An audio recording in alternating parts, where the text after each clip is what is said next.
है आप लोगों का GDSS स्टडी सेंटर में। आज मैं आप लोगों को फिगर से रिलेटेड प्रॉब्लम बताऊंगा। तो ये मैथ में त्रिकोणमिति का आज दूसरा लेक्चर मैं प्रोवाइड करने के लिए जा रहा हूँ। इसमें जो है क्या है तो फिगर वाला सवाल में बहुत स्टूडेंट को काफ़ी परेशानी होता है।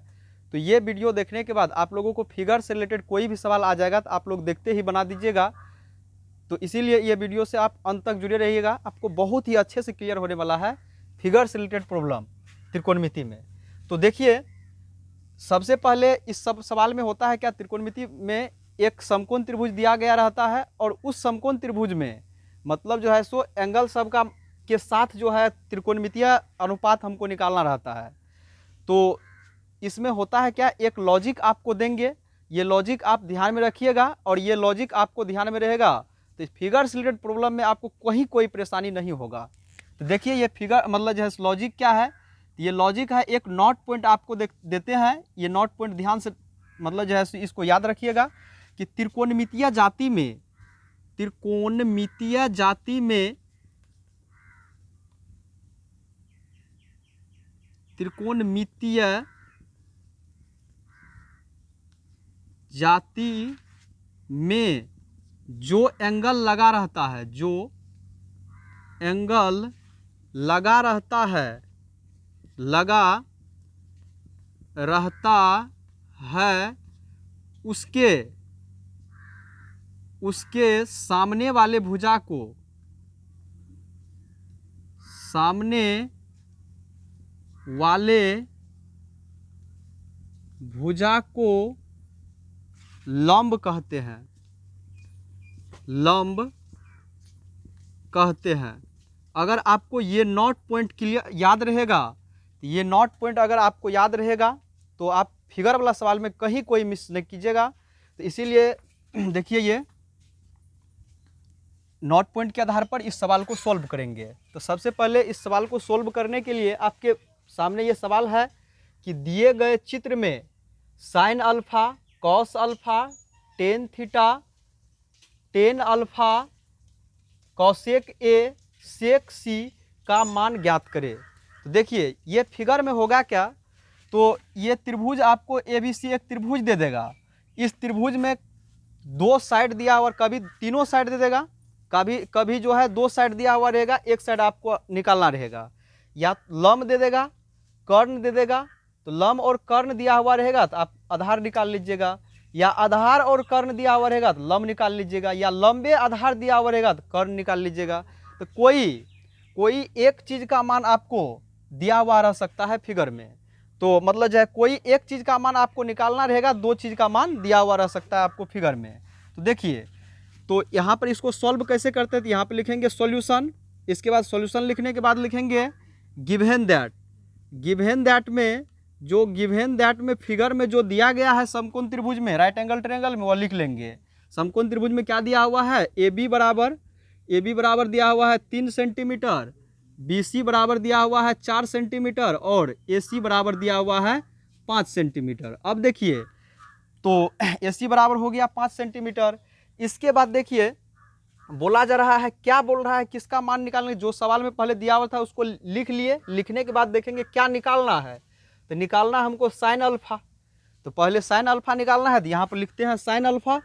तो साइन अल्फा लिखने के बाद जो है इसका सूत्र रखिए आगे में। तो सूत्र रखिएगा, तो सूत्र होता है साइन थीटा का सूत्र होता है P/H। P/H होता है, हम पिछले वीडियो में आपको बताए हैं साइन थीटा का सूत्र अच्छे से। एंगल में कुछ भी लगा हुआ रहेगा, आप सूत्र वही रखिएगा। साइन अल्फा का मतलब सूत्र लिखना रहे, या साइन A का सूत्र लिखना रहे, या साइन B का सूत्र लिखना रहे। साइन जाति है और साइन जाति का सूत्र जो है यही होता है P/H।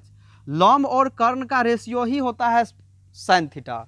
लंब और रेशियो को ही साइन बोलते हैं, और एंगल में थीटा लगा हुआ रहे, बीटा लगा हुआ रहेगा, अल्फा लगा हुआ रहेगा, इससे कोई फर्क नहीं पड़ता है।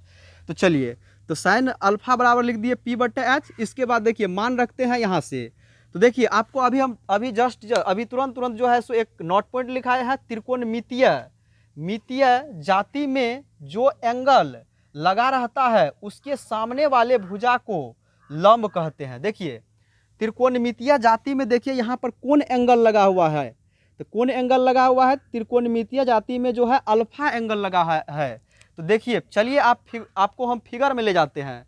तो फिगर में देखिए अल्फा कहाँ है, तो फिगर में अल्फा चूंकि यहाँ है, तो अल्फा के सामने वाला जो भुजा होगा, अल्फा के सामने वाला जो भुजा होगा उसको हम लंब बोल देंगे। अल्फा के सामने वाला जो भुजा है उसको हम लंब बोल देंगे। तो ये BC जो आपका हो जाएगा ये लंब हो जाएगा।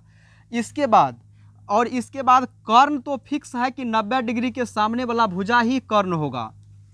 तो देखिए, तो अल्फा के सामने वाला भुजा ले लेंगे लंब, तो लंब के जगह आप रखिएगा, तो लंब के जगह रखिएगा BC और बट्टे कर्ण के जगह रखिएगा AC।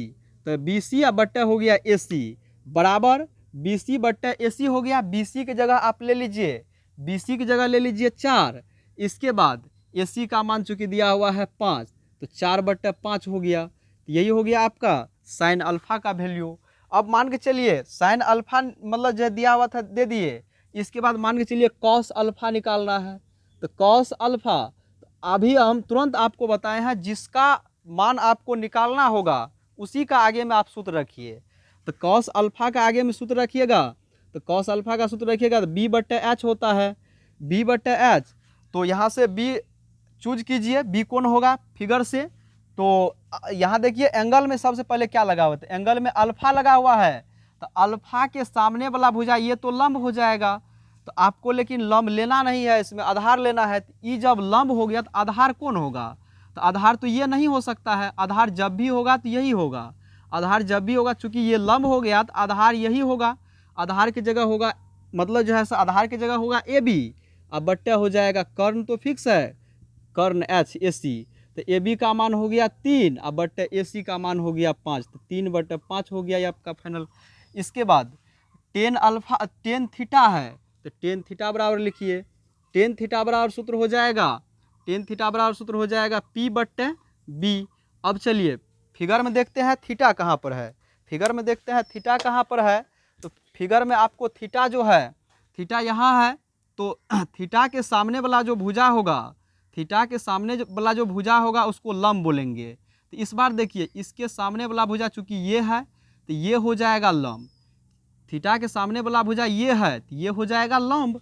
तो लंब ही हमको लेना है, तो आप 3 ले लीजिए। इसके बाद आधार लेना है, आधार तो कभी 5 नहीं होगा, तो आधार जब भी होगा 4 ही होगा। तो लंब की जगह बैठाइए, फिगर से रिलेटेड है तो फिगर का बात रख करके बैठाइए। AB और बट्टे हो जाएगा आधार का मान BC। तो AB का मान हो गया 3 और बट्टे इसके बाद ये हो गया 4। तो यही हो गया आपका फाइनल आंसर। इसके बाद देखिए इसके बाद हमको निकालना है टेन अल्फा। तो टेन अल्फा का फॉर्मूला रखिए। टेन अल्फा बराबर सूत्र होता है, टेन अल्फा बोले या फॉर्मूला आपको बोले हैं वही होगा। तो टेन रहेगा, टेने का फॉर्मूला लगाइए। टेन थीटा का सूत्र होता है P/B, मतलब लंब बट्टे आधार। तो अब देखिए यहाँ पर अल्फा आया, तो अल्फा के सामने वाला भुजा चूंकि लंब हो जाएगा। तो अल्फा के सामने में यही भुजा है, तो अल्फा के सामने में जब ये भुजा है तो ये आपका हो गया लंब। तो लंब की जगह लीजिए BC और बट्टा आधार की जगह लेना है, तो आधार की जगह क्या लीजिएगा, तो आधार की जगह लीजिए AB। तो BC बट्टा हो गया AB। BC का मान हो जाएगा 4 और बट्टे AB का मान हो जाएगा 3। तो 4/3 हो गया 3। तो यही हो गया फाइनल आपका रिजल्ट। इसके बाद देखिए, इसके बाद हमको निकालना है कौशिक A। तो इस बार त्रिकोणमितीय जाति में जो है आपको A लगा दिया है। तो ए लगा दिया है तो कोई मतलब जो है सो हड़बड़ाने की बात नहीं है। तो पहले इसका फार्मूला रखिए कौशिक A का। तो कौशिक A का फार्मूला रखिएगा। तो कौशिक थीटा का फार्मूला आपको हम बताए हैं। कौशिक थीटा का फार्मूला होता है कर्ण बट्टे लंब। कर्ण और लंब के जो अनुपात होता है उसी को कौशिक थीटा कहते हैं। मतलब कौशिक थीटा किसे कहते हैं, कर्ण और लंब का जो अनुपात होता है, किसी समकोण त्रिभुज में कर्ण और लंब का जो अनुपात होता है उसी को कौशिक थीटा कहते हैं। तो कर्ण बट्टे लंब हो गया, तो कर्ण का मान रखिएगा तो AC और बट्टे लंब का मान हो जाएगा, लंब की जगह रखिएगा। तो यहाँ पर चूंकि A है तो A के सामने वाला भुजा BC, तो लंब की जगह रखिए BC। इसके बाद AC का मान रखिएगा 5 बट्टे BC का मान रखिएगा 4। तो यही हो गया फाइनल आंसर। इसके बाद देखिए कौशिक C है, तो सेक C, तो C यहाँ पर आया। तो चलिए पहले सेक C लिखिए यहाँ पर, सेक C तो सी आया यहाँ पर, तो सी के देखिए पहले सूत्र रखिए इसका, तो एच बट्टा हो जाएगा एच बट्टा बी, तो सी है तो सी के सामने वाला भुजा, सी के सामने वाला भुजा हो जाएगा ये आपका लंब हो जाएगा, तो ये आपका लंब हो गया। तो इसके बाद आधार चूंकि लेना है तो आधार तो यही होगा।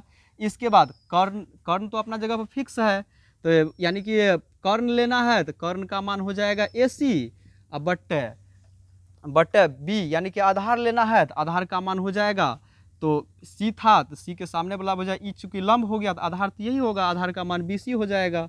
इसके बाद ए सी का मान रख दीजिए, तो ए सी का मान हो जाएगा 5 और बट्टे बी सी का मान हो जाएगा 4। तो हम उम्मीद करेंगे आप लोग फिगर वाला सवाल अच्छे से समझ गए होंगे।